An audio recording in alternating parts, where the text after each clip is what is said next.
My parents were the first to fall violently ill from the sickness we now know as Xorax.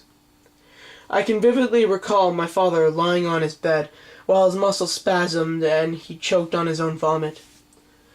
I stood at his side, frozen in place and refusing to leave as I held back sobs. His pupils dilating until his entire eye was like an inky blackness. He tried to speak, turning his head toward me, but opening his mouth only brought forth another torrent of vomit. I remember saying something, but that detail is lost on me now. I remember staring into his glazed eyes as his shuddering became less pronounced, and he was suddenly very still. I let out a wail and ran into my room, unprepared and unwilling to face the truth. My mother was the first to pass. Then my older brother, who just turned 17, and finally my father.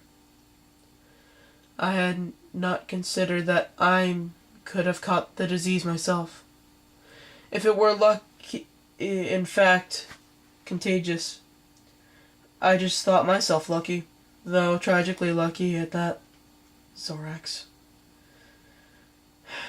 I fell asleep in the corner, huddled in the blanket that previously kept my mother warm. Her perfume made the putrid aroma somewhat tolerable, perhaps just enough so that I could drift off. I remember persistent banging next, a series of muffled inquiries from the opposite side of my locked door. They were shouting for survivors, looking fervently for anyone who was still alive. Despite the breakout, I rushed to the door and unlocked it, to face what I would come to identify as the day crew. Their faces were obscured by large gas masks fitting with some sort of caps on either side of their cheeks. Their breathing was slow and monitored. Their voices were nearly impossible to hear over their mechanical wheezing. They were covered from head to toe in black regulation Hamzat material with orange text, reading Day Crew on their backs.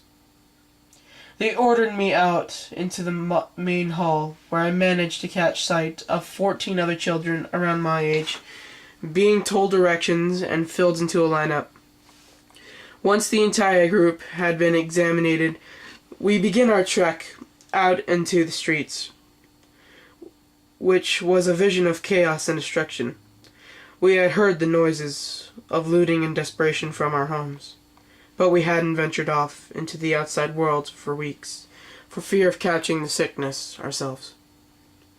There were even more day crew that were burning their bodies that had fallen to the streets, trying to purge the earth as they kept their distance from resulting fumes. We were silently ushered into the back of a large truck that took us to the south, away from the cities and suburbs, and into a dense growth of the forest.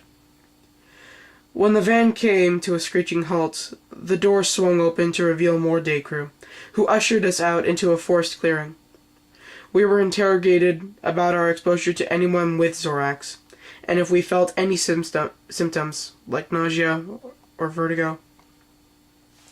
Though we had all witnessed our family members falling ill, and we've tried in vain to treat them, we were all perfectly fine, in any physical sense. The day crew initially told us that we were perplexed about our immunity to the sickness, as anyone who came in contact with it was sure to fall ill just hours later. So it was a shock to see that some of us had been living this nightmare for weeks on end. As they administered more tests and asked more questions, however, we were told that the immunity was tied with a hormone cell that the disease was using to compromise the immune system. And since we were all too young to have properly developed it, the disease was unable to make us fall ill. We were told that the day crew wanted to study us, that we would live under the cover of the forest in quarantine. They would hope to extract a cure from our group that could be useful to heal the world and rid of the Xorax disease. They tried best to sound positive in light of the situation, but it was obvious that even they were doubtful of their efforts, and that there was no guarantee for any of these tests to follow through. Still, They kept the mood optimistic and promised us that we would save countless lives with our efforts. They built a secluded village in the woods, providing us each with a makeshift house carved into a tree trunks around the area. I was led to a simple tree house that had a single bed on the far end and a table in the middle. We were told that first thing the next morning we were going to have our blood taken, so we weren't allowed to eat anything until then. I was fine with that. I hadn't been hungry for days. The image of my mother, father, and brother crowded in my mind instead. I didn't get much sleep. The forest was chirping with crickets, and the muffled bickering of the night crew kept me up into the early hours. We were woken the next day and filled into a single lineup to have our blood drawn. While the needles were prepared for us, we were told that we would have to receive a vaccination that would prevent us from going through puberty to preserve the hormone that might lead to a cure. It was never elaborated on at the time that we would never be able to grow up or have children, but it was unlikely to live beyond the first hours of infection, never mind the next few years, so our adulthood was seen as a necessary sacrifice. This continued for a few weeks. We would continue to receive vaccinations and assured that a cure would soon arise, but times were getting desperate. I took to listening in one of the muffled conversations of the night crew during the night. It became easier to make out what they were saying over time as they sat beneath my bedroom window next to a crackling fire. I discovered that our encampment was only one of the many surrounding the area, and that they deducted that Xorax originally came from the sea to the west.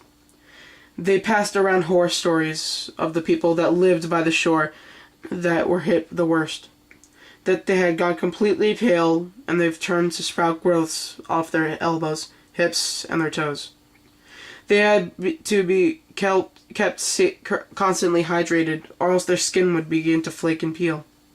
Their pupils had dilated and their entire eye was colored black. At this bit, I thought back to my father, sitting on the couch and writhing in pain. There was food in the mountains, one assured another. They were gathering it in droves, perhaps to keep it from spoiling.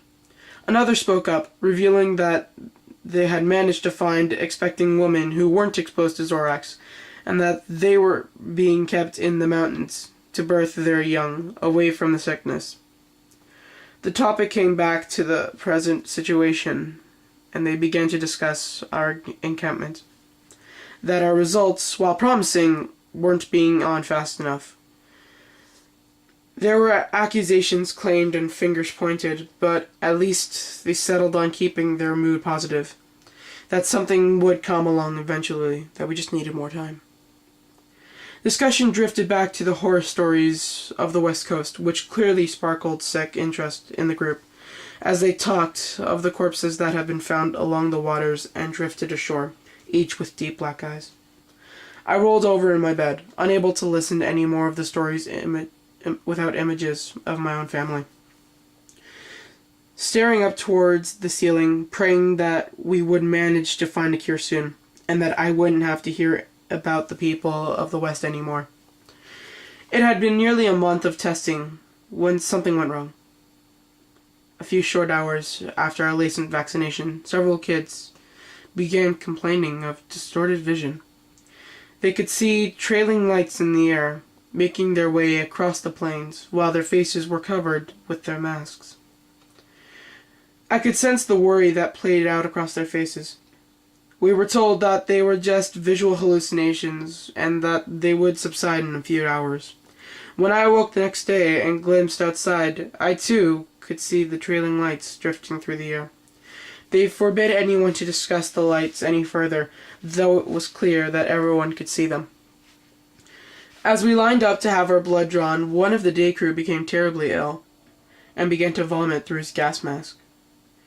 In a frenzied panic, we were ordered back into our homes as they led the sick member into the woods.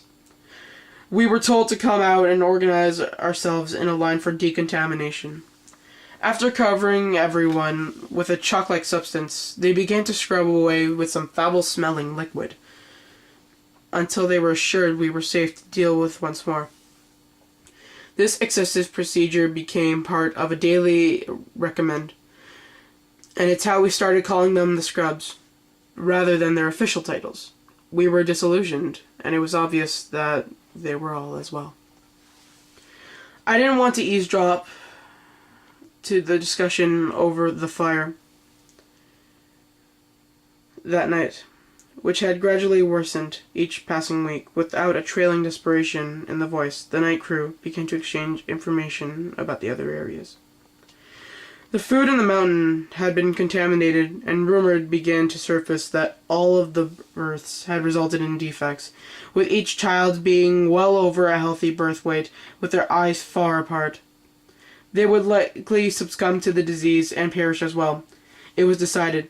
The cure that had been tested on the Xorax-ridden patients hadn't shown any signs of preventing the sickness, but rather had simply slowed the progress of the sickness so that it claimed lives in days rather than hours.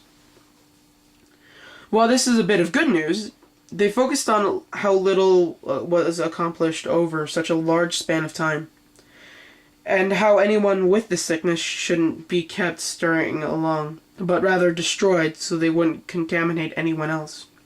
There was a coolness in their voice. I rolled over in my bed to watch the lights play across my vision, dancing across my eyes until I fell asleep. The Scrubs were finally gone the next day, leaving us behind as their failed experiment. The other children seemed unaware of this and decided to continue befriending imaginary creatures. In a depression, I sulked off to bed, only to suffer a violent burst of spasms and shiverings in the process. I drifted in and out of sleep that night, having one recurring nightmare after another. When I awoke, I heard something pass through my doorway, something that couldn't possibly be there. Rolling over, I reluctantly looked up into the air to watch a traveling ball of light float around my house before descending toward my bed.